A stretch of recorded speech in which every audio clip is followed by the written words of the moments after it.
Underlying causes of prolapse. So this is a PT, this is from a physical therapist. If you were to have this presentation from a urogyne, they might say something different based on their expertise. Force production deficit, movement pattern coordination deficit, impaired intra-abdominal pressure regulation or management, an issue with the nerves or pelvic floor tissue impairment, either the perineal muscles or levator ani muscles or the connective tissue. And then I add a tag with or without passive support loss. I'm going to go into each of these. Force production deficit. The underlying cause here is that the muscles are not performing in such a way that the pelvic organs are supported during daily life. The main issue can be a muscle power problem. It could be a muscle strength problem. It could be an endurance problem. It can be a combination of these, or it can be all of them, or it can be one. Power, think speed. Movement pattern coordination deficit. The underlying problem here is the timing of the pelvic floor muscles, in that they're either overactive at the wrong time or underactive at the wrong time. But the key thing here is weakness is not the primary cause, and that's why Kegels don't work for so many people. In impaired intra-abdominal pressure management, the underlying cause is related to how you're regulating internal body pressures. I say think of your deep core here. You'll learn about that later on in this course and this training, and not in this training, later on in the course. But also what goes into this is weight, where your weight is concentrated in your body. There are other things, a lot of breathing goes into it, but then that again goes into the deep core. Nerve impairment. Well, the problem is your muscles are not functioning, not because they're weak, not endurant, or not coordinated because of a primary muscle problem. It's the muscles aren't firing because the nerve that supplies the power is injured, impaired, or completely out. So think of it this way. You have a boat that's anchored to a dock on either side. Think of the boat that is supported by water and then has the anchors. And then think of the boat that is anchored to the dock that doesn't have water. Over time, those anchors are going to give out first in the boat that doesn't have the water underneath. The pelvic floor muscles here are the water.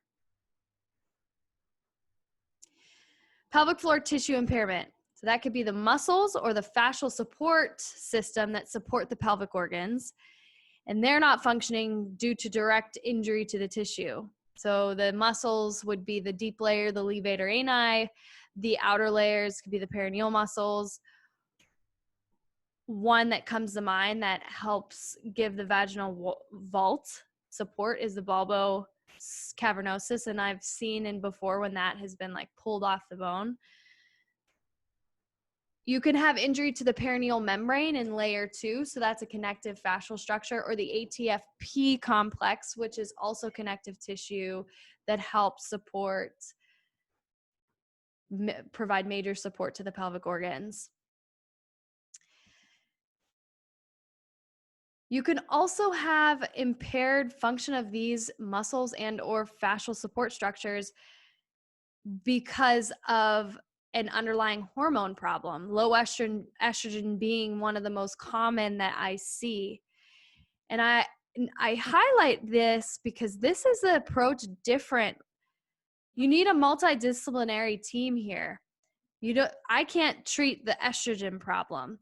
So you could approach that a couple different ways. You can approach it from a holistic way and find out why your hormones are off. That's what I would do if I were in the situation. And that's diet. That's making sure you're getting enough calories and you're getting enough of your macro and micronutrients, whether that's a combination of good food, whole foods, and supplements. Oftentimes, postpartum women do need some sort of supplementation, and that should be guided by a registered dietitian and not just a nutritionist that took some test. Or you can approach it from a working with a gynecologist, for example. Sometimes I don't have the research and I couldn't find it, but the prolonged use of birth control was shown to have was shown to cause cellular changes in the perineal tissues.